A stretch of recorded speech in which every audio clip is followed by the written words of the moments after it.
এবারে ঢাকার বাইরে বরিশালের অর্থাৎ দক্ষিণাঞ্চলের চাঁদাবাজির খবর জানানোর চেষ্টা।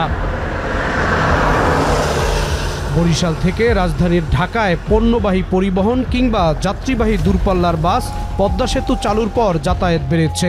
দক্ষিণাঞ্চলে পরিবহন ব্যবসা প্রসারিত হওয়ার সঙ্গে সঙ্গে বেড়েছে মহাসড়কে চাঁদাবাজি। এসব সড়কে 3 ধরনের চাঁদাবাজি চলছে।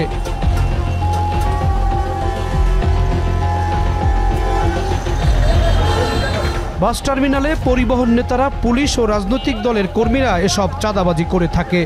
বরিশাল বিভাগের 6 জেলার 42 উপজেলার সব টার্মিনালেই চাঁদাবাজি হচ্ছে। টার্মিনাল ভেদে 50 থেকে 100 টাকা, কোথাও তার চেয়ে বেশি চাঁদা গুনতে হচ্ছে বাস প্রতি। নিত্যপণ্য খাদ্য পরিবহনে মামলার ভয় দেখিয়ে চাঁদা নেয়ার অভিযোগ আছে পুলিশের বিরুদ্ধে। পণ্য ওঠা নামানোর ক্ষেত্রেও হচ্ছে চাঁদাবাজি। রানিংয়ে আসতেছি, সিগন্যাল দিল, সিগন্যাল দিয়া বললো কাগজ দেন। কাগজ ওকে দেখাইলাম, স্যার মামলা খাওয়া, আরেকটা মামলা দেই। আমি স্যার আর মামলা দিয়ে না স্যার, আমরা গরিব মানুষ। পরে বিট দিয়ে চলে যায়। পরে 100 টাকা দিয়েছে, পরে ছেড়ে দিছে। হাইওয়ে পুলিশের অত্যাচারে প্রতি জায়গায় হাইওয়ে পুলিশ দাঁড়াইলে তারা গাড়ি কাগজ চেক করার নামে তারা আমাদের কাছ থেকে বিট নেয়। কোনো জায়গা 200 টাকাও বিট নেয়, কোনো জায়গা 500 টাকাও বিট নেয়। সব ধরনের পরিবহন থেকে চাঁদা আদায় করা হলেও ট্রাক মালিকদের চাঁদা দিতে হয়।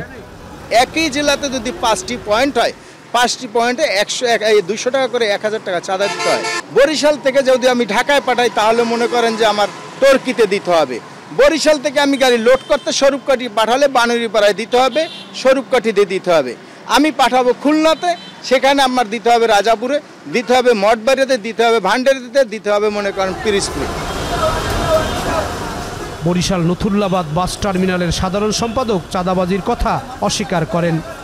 বরিশাল বিভাগের প্রত্যেকটা পয়েন্টই চাঁদা দেওয়া লাগে। যেমন ভোলা গেলে বেশি চাঁদা, পিরিজপুর, এবার বরগুনা, পটুয়াখালী, জালগাড়ি, কুয়াগাড়া, এই টর্কি, আমাকে টর্কি সব জায়গায় চাঁদা দেওয়া। একটা গাড়ি ঘুরিয়ে এলে 1000-1200 টাকা চাঁদা দেওয়াই লাগে। তারপর গাড়ির আমার কাগজপত্র সব আপ টু ডেট।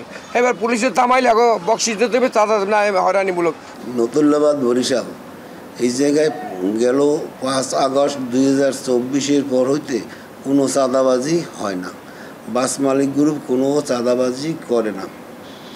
যারা ওখান থেকে টাকা 200-100 রাখে, এই টাকাটা হলো তারা ওই যাত্রী দেয়, যাত্রীর কমিশন। মহাসড়কে চাঁদাবাজির কথা বিএনপি ও পুলিশ স্বীকার করে বলেন, তারা কেউ সড়কে চাঁদাবাজির সঙ্গে জড়িত নয়। এই সমস্ত সমস্যা মহাসড়কের চাঁদাবাজি হয়, এটা সত্য কথা, কিন্তু আমরা আনছি, আমাদের কাছে প্রকাশ করে না। আর কিছু কিছু ঘটনা আছে যেটা বিএনপি করে না, বিএনপির নাম দেওয়া হয়। পিন পয়েন্টের কোনো তথ্য না পেলেও এটা আমাদের ভাষা তথ্য আছে যে চাঁদা হয়। তো আমরা সতর্ক থাকি। আমরা নিজেও আমরা রোডে গেলে দেখি আমরা যে কোথাও গাড়ি থামালে আমরা নিজের দাঁড়িয়ে দেখি অনেক সময় যে পুলিশ কী করে গাড়ি। তো সব জায়গায় কিছু ঝামেলার লোক থাকেই। তো ব্যাপক ভিত্তিক আমার মনে হচ্ছে গত 5ই আগস্টের পরে, দ্যাট ইজ 24 সালের পরে, এটা একটা পরিবর্তন এসছে। তো আমরা এতে স্বস্তির নিঃশ্বাস ফেলি না। আমরা মনে করি যে এটাকে আরও বেগবান করতে হবে, যাতে একেবারে জিরো টলারেন্সে পৌঁছতে পারি আমরা।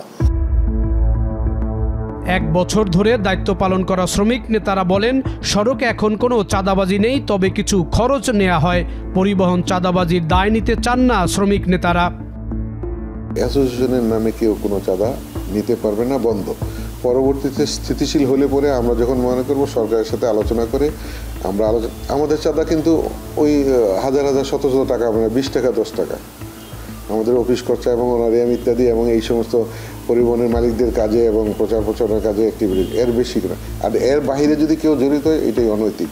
এমনও হয় যে আমাদের নাম ভাঙিয়ে ধরেন যে তারা অপকর্ম করে আমাদের উপর চাপাইয়ে দেয়। যারা চাঁদাবাজি করে তারা কিন্তু সুকৌশলী, মেধা সম্পন্ন। তারা বুঝে যে কখন কার ছত্রছায়া গেলে, কাকে ধরলে, কার ব্যানারে গেলে, কীভাবে করলে পরে আমি পার পাবো। আমরা এগুলি নির্ণয় করার চেষ্টা করতেছি, কিন্তু বিষয়টা একটা বেধির মতো হয়ে গেছে।